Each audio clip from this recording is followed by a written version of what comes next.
सूर्यकोटि समप्रभ निर्विघ्नं कुरु मे देव सर्वकार्येषु सर्वदा।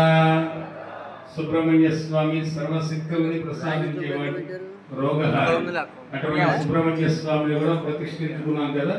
స్వామికి కూడా నమస్కారం చేసుకుంటూ గుహాయ కుక్కుట ధ్వజాయ సికివాహనాయ, సికివాహనం అంటే ఏంటి? నెమలి. సికిపించ మౌలి అంటారు కృష్ణుడిని, నెమలి పింఛమును ధరించినవాడు. గుహాయ కుక్కుట ధ్వజాయ సికివాహనాయ నమోం స్కందాయ కార్తికేయాయ జ్ఞాన పండితాయ నమోం.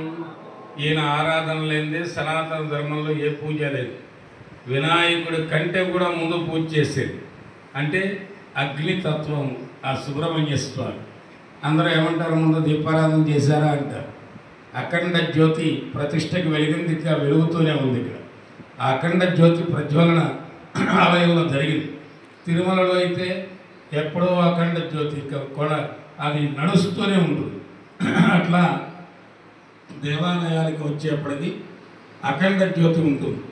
అటువంటి మనం సహజంగా ఇళ్ళ దగ్గర పందిర్లు పెట్టుకుంటే 3 రోజులు 9 రోజులు 5 రోజులు అఖండం వెలిగిస్తాం. కనీసం వెంకటేశ్వర దీపారాధన పెళ్లి చేసుకుంటే అక్కడ ఒక అఖండం పెళ్ళి అయ్యే వరకు అన్నా ఉంటే చాలు. కానీ ఆలయం అనేది శాశ్వతంగా ఉండేది. అందుకే శని దోషాలు ఉన్నవాళ్ళు ఆయిల్ బాటిల్స్ ఏమైనా ఉంటే గుళ్ళకి ఇవ్వండి అని చెబుతూ ఉంటారు.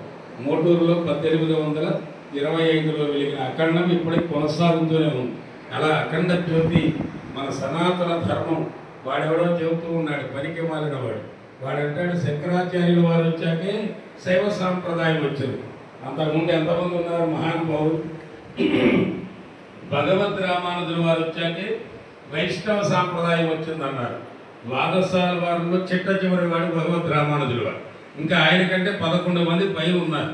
భూతం సరస్య మహదాత్మయ భట్టనాథ శ్రీభక్తిసార కులశేఖర యోగివాహ భక్తాంధ్రదేవు పరకాల యతీంద్ర మిశ్ర శ్రీమత్పరాంకుశమనం ప్రణతోస్మ నిత్యం. వాళ్ళని నిత్యం సేవిస్తాం మేము. కాబట్టి పూర్వీకులు ఎక్కడి నుంచో ఉన్నది. సనాతన ధర్మానికి మీరు జీరో గీశారంటే అది ఆది అంతం ఎక్కడో చెప్పగలరా? గీసేటప్పుడైతే చెబుతాడు ఎవడైనా ఇక్కడ మొదలైంది. ఎవరో గీసేసి వెళ్ళిపోయారు. అది ఎక్కడ మొదలైందంటే ఏం చెబుతారు మీరు? అది నా సనాతన ధర్మం, అంతే తప్ప